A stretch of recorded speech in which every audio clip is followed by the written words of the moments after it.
Hello friends, എല്ലാവർക്കും അർച്ചന ചേച്ചി LLBയുടെ latest promo റിവ്യൂയിലേക്ക് സ്വാഗതം. അങ്ങനെ രാത്രിയിൽ അമ്പാട്ട് വീട്ടിലെ എല്ലാവരും തന്നെ താഴം കഴിക്കാനിരിക്കുകയാണ്. അപ്പോഴാണ് അച്ചു മാത്രം ഭക്ഷണം കഴിക്കാൻ വരാത്തത് അർച്ചനയുടെ ശ്രദ്ധയിൽപ്പെടുന്നത്. അച്ഛനെ അപ്പോൾ ചിന്നുവിനോട് പറയുന്നുണ്ട്, മോളെ നീ പോയി കുഞ്ഞമ്മാമനെ വിളിച്ചിട്ട് വായോ, ഭക്ഷണം കഴിക്കാമെന്ന് പറയുകയാണ്. അച്ഛന പറഞ്ഞതിനനുസരിച്ച് ചിന്നു അച്ചുവിനെ വിളിക്കാനായി റൂമിലേക്ക് പോവുകയാണ്. എന്നാൽ അച്ചുവിനെ അവിടെ കാണാതെ വരുമ്പോൾ ചിന്നു അത് വന്ന് അർച്ചനയോടും എല്ലാവരോടും പറയുന്നുണ്ട്. അച്ചുവിനെ കാണാനില്ലെന്നറിയുമ്പോൾ എല്ലാവരും തന്നെ ആകെ ഷോക്കാവുകയാണ്. അർച്ചന എന്നിട്ട് പേടിച്ചുകൊണ്ട് പറയുന്നുണ്ട്, അവൻ ചന്ദ്രകാന്തത്തിലേക്ക് എങ്ങാനുമാണ് പോയതെങ്കിൽ ഇത് വലിയ വിഷയമാകും, അതൊരു പ്രശ്നത്തിലേ ചെന്നെത്തുള്ളൂ എന്നൊക്കെ അർച്ചന പറയുന്നുണ്ട്. പിന്നീട് മുകുന്ദനും അനന്തനും കൂടി ബൈക്കെടുത്ത് പുറത്തേക്ക് അച്ചുവിനെ തിരഞ്ഞു പോവാൻ നിൽക്കുകയാണ്. അപ്പോഴാണ് അച്ചു ബൈക്കിൽ മദ്യപിച്ച് അങ്ങോട്ടേക്ക് എത്തുന്നത്. ഒട്ടും ബോധമില്ലാതെയാണ് അച്ചു അങ്ങോട്ടേക്ക് ബൈക്ക് ഓടിച്ചു വരുന്നത്. അച്ചു വരുന്നത് ദൂരത്തു നിന്നും കണ്ട് മുകുന്ദനോട് അനന്തൻ പറയുന്നുണ്ട്, ഒന്ന് നിൽക്ക്, ഇതാ ആരോ വരുന്നുണ്ടെന്ന് പറയാണ്. നോക്കുമ്പോൾ അത് അച്ചുവാണ്. അച്ചുവിനെ അങ്ങനെ കാണുമ്പോൾ മുകുന്ദനും അനന്തനും ആകെ ഷോക്കാവുന്നുണ്ട്. പിന്നീട്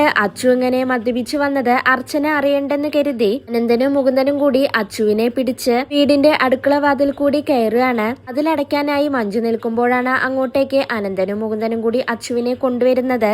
അച്ചുവിനെ അങ്ങനെ കണ്ട് മഞ്ജുവും ആകെ ഷോക്കാവുന്നുണ്ട്. പിന്നീട് അച്ചുവിനെ റൂമിനുള്ളിലേക്ക് കൊണ്ടുപോകുമ്പോൾ അത് അർച്ചന കാണുന്നുണ്ട്. അച്ചു മദ്യപിച്ച് ലെക്ക് കേട്ട് ഓരോന്ന് പറയുമ്പോൾ ഒന്നും മനസ്സിലാവാതെ അർച്ചന അനന്തനോടും മുകുന്ദനോടും ചോദിക്കുന്നുണ്ട്, അവനിത് എന്തൊക്കെയാണ് പറയുന്നത് എന്ന് ചോദിക്കുമ്പോൾ മഞ്ജു പറയുന്നുണ്ട്, വേറെ കുഴപ്പമൊന്നുമില്ല ചേച്ചി, അവന്റെ സങ്കടം കൊണ്ട് ഒന്ന് ചെറുതായി മദ്യപിച്ചതാണെന്ന് മഞ്ജു പറയാണ്. ഇത് കേട്ട് അർച്ചന ആകെ ഞെട്ടിത്തരിച്ച് അങ്ങനെ നിൽക്കുകയാണ്. പിന്നീട് അച്ചു പറയുന്നുണ്ട്, കുറച്ച് ഞാൻ കഴിച്ചു, അത് സത്യമാണെന്ന് പറയുകയാണ്. അതിനുശേഷം സത്യനും വിജയ് ശങ്കറും ചന്ദ്രയും തമ്മിൽ രുക്കുവിന്റെ കാര്യം സംസാരിക്കുകയാണ്. അപ്പോഴാണ് അങ്ങോട്ടേക്ക് രുക്കു വരുന്നത്. സത്യനപ്പ പറയുന്നുണ്ട്, എനിക്ക് പേടി അച്ചുവിനല്ല രുക്കുവിനെയാണെന്ന് പറയുമ്പോ വിജയ് ശങ്കർ പറയുന്നുണ്ട്, എങ്കിൽ പിന്നെ അവൾക്ക് സ്വയം ജീവൻ ഒടുക്കേണ്ടി വരില്ല, ഞാനായിട്ട് തന്നെ അവളുടെ ജീവൻ എടുക്കുമെന്ന് പറയാണ്. ഇതോടുകൂടിയാണ് ഇന്നത്തെ പ്രമോ അവസാനിക്കുന്നത്.